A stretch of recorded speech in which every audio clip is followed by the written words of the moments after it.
ಯಶ್ನಿ ಕುಕ್ಸ್ಗೆ ಸ್ವಾಗತ. ಇವತ್ತು ಶೇಂಗಾ ಸಾರು ಮಾಡೋಣ ಅಂತ ಹೇಳಿ ಮಾಡ್ತಾ ಇದ್ದೀನಿ. ಎಲ್ಲ ಬೇಳೆ ಸಾರು ಅಥವಾ ತರಕಾರಿ ಸಾಂಬಾರು ಇದೆಲ್ಲ ತಿಂದು ಬೇಜಾರಾಗಿರ್ತದೆ. ಹಾಗಾಗಿ ಇವತ್ತು ಮಧ್ಯಾಹ್ನ ಟೈಮಿಗೆ ಅಥವಾ ನೈಟ್ ಟೈಮಿಗೆ ನಿಮ್ಗೆ ಅನ್ನದ ಜೊತೆ ಸಾಂಬಾರು ಮಾಡ್ಬೇಕಾಗತ್ತಲ್ಲ. ಹಾಗಾಗಿ ಒಂದೇ ಸಾಂಬಾರು ತಿಂದು ಬೇಜಾರಾಗುತ್ತೆ. ಇವತ್ತು ವೆರೈಟಿ ಸಾಂಬಾರು ಮಾಡೋಣ ಅಂತ ಹೇಳಿ ಶೇಂಗಾ ಸಾಂಬಾರು ಮಾಡ್ತಾ ಇದ್ದೀನಿ. ಶೇಂಗಾ ಸಾಂಬಾರಿಗೆ ಏನೇನು ಬೇಕು ಅಂತ ಹೇಳಿ ಒಂದ್ಸಾರಿ ನೋಡ್ಕೊಳ್ಳೋಣ ಬನ್ನಿ. ಒಂದು ಬೌಲ್ ಶೇಂಗಾ ತೊಗೊಂಡಿದ್ದೀನಿ ನೋಡಿ. ಇವಾಗ ಒಂದು ಚಿಕ್ಕದ ಟೊಮ್ಯಾಟೊ ತೊಗೊಂಡಿದ್ದೆ, ಮೀಡಿಯಮ್ ಸೈಜ್ ಇದು ನೋಡಿ. ಈ ಥರ ಕಟ್ ಮಾಡಿ ಇಟ್ಕೊಂಡಿದ್ದೀನಿ. ದೊಡ್ಡದಾಗಿ ಕಟ್ ಮಾಡಿ ಮಿಕ್ಸಿ ಮಾಡಿದ್ರೆ ಆಯಿತು ಅಂತ ಹೇಳಿ ಸ್ವಲ್ಪ ದೊಡ್ಡದಾಗಿ ಕಟ್ ಮಾಡಿ ಇಟ್ಕೊಂಡಿದ್ದೀನಿ. ಇದ್ರ ಜೊತೆಗೆ ಸ್ವಲ್ಪ ಬೆಲ್ಲ, ಧನಿಯಾ ಪುಡಿ, ಗರಂ ಮಸಾಲ, ಜೊತೆಗೆ ಅರಿಶಿಣ ಪುಡಿ, ಆಮೇಲೆ 1.5 ಚಮಚದಷ್ಟು ಖಾರ ತೊಗೊಂಡಿದ್ದೀನಿ, ಅಚ್ಚ ಖಾರದ ಪುಡಿ, ಜೊತೆಗೆ ಬೆಳ್ಳುಳ್ಳಿ ತೊಗೊಂಡಿದ್ದೀನಿ. ಒಂದು 10-15 ಆಗುತ್ತಾ ಇದು ಬೆಳ್ಳುಳ್ಳಿ ಹೆಸರು ತೊಗೊಂಡಿದ್ದೀನಿ ನೋಡಿ. ಆಮೇಲೆ ರುಚಿಗೆ ತಕ್ಕಷ್ಟು ಉಪ್ಪು, ಅದು ಎಷ್ಟು ಬೇಕೋ ಅದ್ರ ಮೇಲೆ ಡಿಪೆಂಡು. ಓಕೆ, ಇದು ಹೇಗೆ ಮಾಡೋಣ ಅಂತ ನೋಡೋಣ ಇವಾಗ. ಜೊತೆಗೆ 1 ಇಂಚಿನಷ್ಟು ಶುಂಠಿ ತೊಗೊಂಡಿದ್ದೀನಿ. ಇದು ಸಿಪ್ಪಿ ಮೇಲ್ಗಡೆದೆಲ್ಲ ಸಿಪ್ಪಿ ತೆಗೆದಿಟ್ಕೊಂಡಿದ್ದೀನಿ ನೋಡಿ ಈ ಥರ. ಬನ್ನಿ ಇವಾಗ ಇದನ್ನು ಹೇಗೆ ಮಾಡೋದು ಅಂತ ನೋಡೋಣ. ಮೊದಲು ಇದು ಶೇಂಗಾ ಕಾಳು ಹುರ್ಕೋಬೇಕು.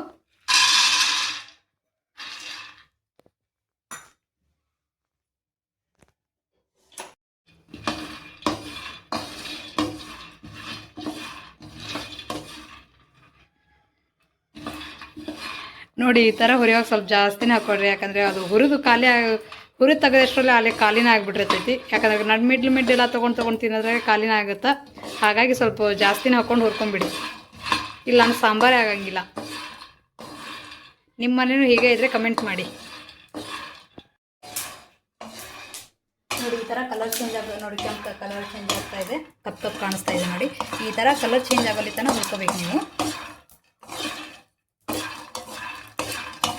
ಈ ಥರ ಕಲರ್ ಚೇಂಜ್ ಆಗಬೇಕು, ಈ ಥರ ಹುರ್ಕೋಬೇಕು. ಇವಾಗ ಸ್ಟವ್ ಆಫ್ ಮಾಡ್ಕೊಳ್ಳೋಣ, ಪೂರ್ತಿ ಆಗಿದೆ.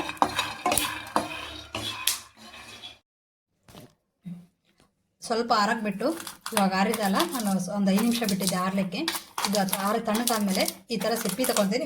ನೀವು ತಗೋಬೋದು, ಇಲ್ಲಾಂದರೆ ಬೇಡ. ನೀವು ಸಿಪ್ಪಿ ಇದ್ರೇ ಚಲೋ. ನಾನು ಕಲರ್ಸ್ ಬರುತ್ತೆ ಅಂತ ಹೇಳಿ ಇದನ್ನು ಸಿಪ್ಪಿ ತಗೋತಾ ಇದ್ದೀನಿ. ಸ್ವಲ್ಪ ಹಾಕೋಸ್ಬೇಕು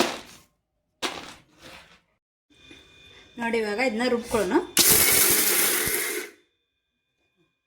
ಹಾಗೆ ಇದೆ, ಇದು ಬೇಳೆ ಸ್ವಲ್ಪ ಜಾಸ್ತಿ ಹಾಗೆ ಇರಲಿ ಅಂತ ಹೇಳಿ ತೊಗೊತಾ ಇರೋದು. ಇವಾಗ ಸ್ವಲ್ಪ ಬೇಳೆ ಹಾಗೆ ಇದೆ, ತುರಿಯಾಗಿ ಮಾಡ್ಕೊಂಡಿದ್ದು. ಇದನ್ನು ಸ್ವಲ್ಪ ತೆಗೆದು ಇಟ್ಕೊತಾ ಇದ್ದೀನಿ. ಇದಾದಮೇಲೆ ಇದನ್ನ ಉಳ್ಕಿದ್ದೆಲ್ಲ ಸಣ್ಣಗೆ ರುಬ್ಕೋಬೇಕು. ಹಾಗಾಗಿ ಸ್ವಲ್ಪ ತೆಗೆದು ಇಟ್ಕೊಳ್ಳೋಣ ಅಂತ ಹೇಳಿ ತೆಗೆದು ಇಟ್ಕೊತಾ ಇದ್ದೆ.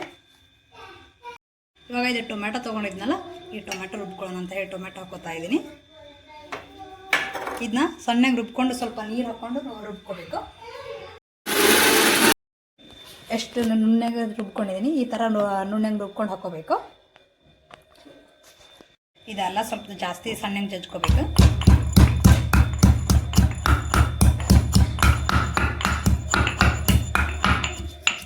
ಇದು ಸ್ವಲ್ಪ ತಲೆ ಅಷ್ಟೇ ಹೊಡ್ಕೋಬೇಕಿದ್ರದ್ದು, ಜಾಸ್ತಿ ಏನು ಬೇಡ ನೋಡಿ.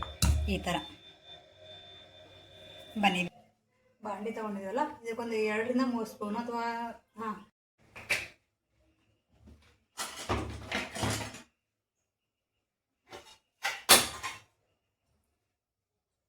ಇದಕ್ಕೆ ಸಾಸಿವೆ,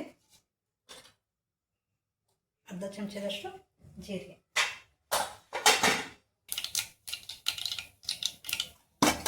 ಇದಕ್ಕೆ ಸ್ವಲ್ಪ ಕರಿಬೇವು,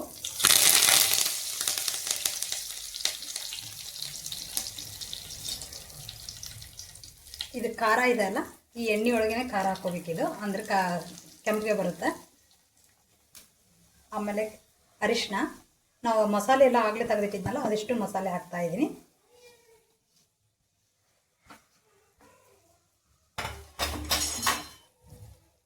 ನೋಡಿ ಎಣ್ಣೆ ಒಳಗೆ ಈ ಥರ ಹಾಕ್ಕೋಬೇಕಿದು.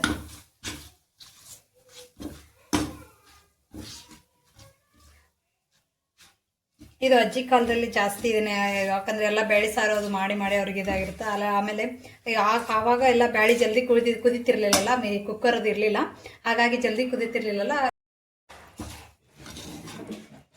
ಅದಕ್ಕೆ ರುಚಿಗೆ ತಕ್ಕಷ್ಟು ಉಪ್ಪು ಹಾಕಿ, ಎಷ್ಟು ಬೇಕೋ ಸ್ವಲ್ಪ ಹಾಕೊಳ್ಳಿ, ಮತ್ತು ಬೇಕಂದರೆ ಕಡಿಮೆ ಬಿದ್ದರೆ ಹಾಕೋಕೆ ಬರುತ್ತೆ. ಸ್ವಲ್ಪ ಬೆಲ್ಲ ಹಾಕ್ತಾಯಿದ್ದೀನಿ. ಇದು ಆಲ್ರೆಡಿ ನಾನು ಮಿಕ್ಸಿ ಹಾಕಿಟ್ಟಿದ್ನಲ್ಲ, ಇದನ್ನು ಸ್ವಲ್ಪ ಜಾಸ್ತಿ ನೀರು ಹಾಕಿ ತಿಳುವಾಗಿ ಮಾಡಿಟ್ಟಿದ್ದೀನಿ, ಹಾಗಾಗಿ ಡೈರೆಕ್ಟ್ ಹಾಕ್ತಾಯಿದ್ದೀನಿ. ಕೆಲವೊಬ್ಬರು ಮಿಕ್ಸ್ ಮಾಡಿ ನೀರಲ್ಲಿ ಹಾಕಿ ಹಾಕ್ಬೋದು, ನಾನು ಹಾಗೆ ಡೈರೆಕ್ಟ್ ಸ್ವಲ್ಪ ತೆಳಗೆ ಮಾಡಿದ್ದೀನಿ ಅಂತ ಹೇಳಿ ತೆಳಗೆ ಹಾಕ್ತಾಯಿದ್ದೀನಿ. ಇವಾಗ ಇದು ಮಿಕ್ಸ್ ಮಾಡಿದ್ದೀನಲ್ಲ, ಇದು ಸ್ವಲ್ಪ ಉಲ್ಟುಲ್ಟಾಗಿ ಹಾಕೊಂಡಿದ್ನಲ್ಲ, ಇದನ್ನು ಮಿಕ್ಸ್ ಮಾಡ್ತಾಯಿದ್ದೀನಿ ಇದಕ್ಕೆ. ಇವಾಗ